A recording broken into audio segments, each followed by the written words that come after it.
Hello everyone. आज मैं फिर से आपके लिए कुछ मोस्ट इम्पॉर्टेंट क्वेश्चंस लेकर आया हूँ। ये क्वेश्चन जो है काफ़ी इम्पॉर्टेंट है आपके अपकमिंग एग्जाम्स के लिए।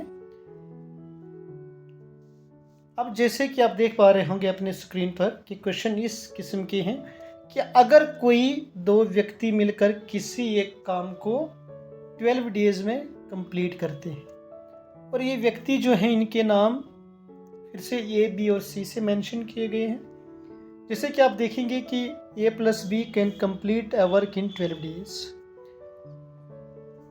B plus C can complete a work in 15 days and A plus C can complete the same work in 20 days. In how many days can A plus B plus C complete the work?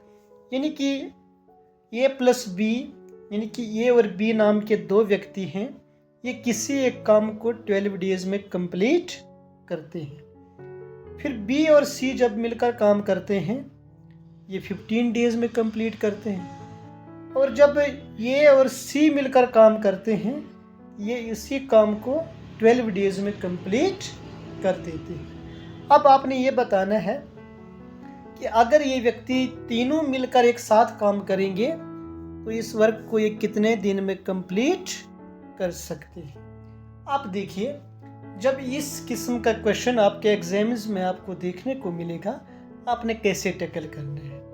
जबकि ऐसे अगर questions आते हैं इनको हम दो तरीके से कर सकते हैं। मैं दोनों ट्रिक आपको बता दूंगा, इनमें से कोई एक आप याद करके रखिए। देखिए, मैं फर्स्ट जो है आपको एलसीएम मेथड से करवाऊंगा।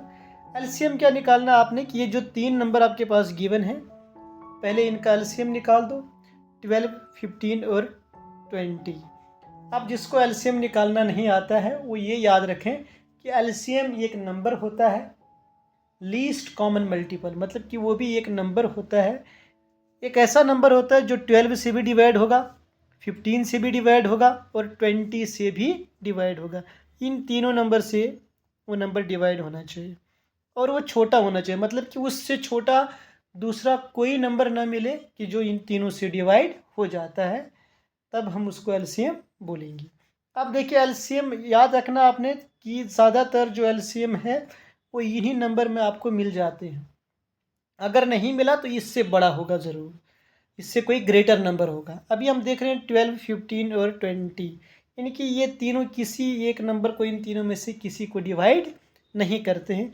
मैं इनसे बड़ा कोई नंबर ढूंढता हूँ, मुझे मिलेगा 20 नहीं करेंगे, 15 को भी नहीं करेंगे ये तीनों डिवाइड। फिर ऐसे मैं चला जाता हूँ 60 पर, मुझे मिला 60 एक नंबर। देखो 60 एक ऐसा नंबर ढूंढा मैंने जिससे मेरा 12 भी डिवाइड कर रहा है, 15 भी डिवाइड कर रहा है और 20 भी डिवाइड कर रहा है, मतलब कि मेरा एलसीएम क्या हो जाएगा 60।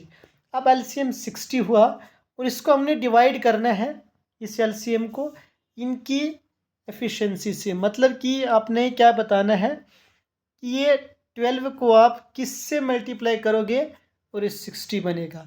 जब मैं 12 को 5 से मल्टीप्लाई करूँगा तो 60 बनेगा और 15 को मैं 4 से मल्टीप्लाई करूँगा तो 60 बनेगा और इसके बाद जब 20 को मैं 3 से मल्टीप्लाई करूँगा तो 60 बनेगा। अब देखो ये जो यहाँ पर नंबर आ रहे हैं इन तीनों को आपने प्लस कर देना है। 5 + 4, 4 + 3, 5 + 4 कितना हो जाएगा 9 और 9 + 3 कितना होता है 12। ये मेरे पास आया, यानी कि ये एलसीएम आपने न्यूमरेटर में लिखना है और जिन नंबर से मल्टीप्लाई करके 60 बना है इन सबको प्लस करके आपने डिनोमिनेटर में रखना है। अब इन दोनों को हम डिवाइड करेंगे, 12 1 12, 12 5 से 60। अब आप बोलेंगे कि 5 ही हमारा आंसर हो, 5 आपका आंसर नहीं होगा, क्योंकि आपने यहाँ पर देखना है कि क्वेश्चन में हर एक नाम जो वो दो दो बार आ रहा है। फिर आपने अपने आंसर को 2 से क्या कर देना है मल्टीप्लाई। जब आप मल्टीप्लाई करोगे अब क्या आ जाएगा 10, यही आपका करेक्ट आंसर हो जाएगा। अब देखिए दूसरा तरीका क्या है, मैं आपको बता देता हूँ, आपने करना खुद है। एक ट्रिक है कि 2 × x × y × z और डिवाइड में क्या करना है आपने x y + y × z plus Z x. देखो इनके अंदर इनकी वैल्यूज़ पुट करो, आपको आंसर मिल जाएगा। एक्स आपके पास गिवन है, जो फर्स्ट नंबर उसका एक्स मान लो 10, वाई भी गिवन है 12 और जेड भी गिवन है 15। इन वैल्यूज़ को इसके अंदर पुट करो, यहाँ से भी आपको सेम ही आंसर मिलने वाला है। चलिए हम क्वेश्चन नंबर 2 पे चलते हैं। क्वेश्चन नंबर 2 में क्या लिखा है कि अगर फिर से कोई दो व्यक्ति हैं, ये 10 डेज़ में किसी काम को कंप्लीट करते हैं, और फिर से दो व्यक्ति कोई और हैं, ये 15 डेज़ में इस काम को कंप्लीट करते हैं। और जब ए प्लस सी फिर से दो व्यक्ति हैं, ये इसी सेम काम को 30 डेज़ में कंप्लीट करते हैं। अब आप ये बताओ कि अगर ये तीनों मिलकर फिर किसी काम को कितने दिन में कंप्लीट कर सकते हैं।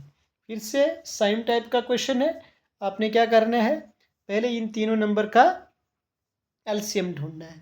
अब देखिए एलसीएम ढूंढने के लिए हम क्या करेंगे, या तो इन तीनों नंबर में से ऐसा कोई नंबर मिल जाए जिसे ये तीनों डिवाइड करते हैं, या तो फिर वो नंबर इनसे ग्रेटर होगा।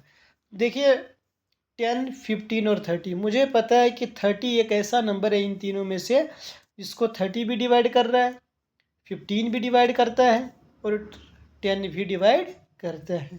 मतलब कि मुझे एलसीएम क्या मिल जाएगा, 30। अब देखिए जब 30 मिल गया, आपने ये करना है कि 10 को मैं किससे मल्टीप्लाई करके 30 बना सकता हूँ, 3 से। और 15 को मैं किससे मल्टीप्लाई करके 30 बना सकता हूँ, 2 से। और 30 को मैं किससे मल्टीप्लाई करके 30 बना सकता हूँ, 1 से। ये 3, 2 और 1। अब इन सबको हम क्या करते थे, प्लस। 3 + 2 5, 5 + 1 6, यानी कि 30/6। अब 6 1 6, 6 5 से 30। ये 5 मेरे पास आया, लेकिन यही मेरा आंसर नहीं होगा। फिर से क्वेश्चन में जो है ये दो बार जो है नाम रिपीट हो रहा है, मतलब कोई मैं 2 से मल्टीप्लाई करूँगा और मेरे पास आंसर आ जाएगा फिर से 10, यानी कि फिर से बी पार्ट मेरा करेक्ट आंसर हो जाएगा। अब फिर से आपके लिए एक क्वेश्चन है, होमवर्क है। आप इस क्वेश्चन को खुद सॉल्व करेंगे और उसके बाद फिर से इसका आंसर जो होगा वो मुझे कमेंट बॉक्स में आप बताएंगे। बाकी वीडियो देखने के लिए आप सबका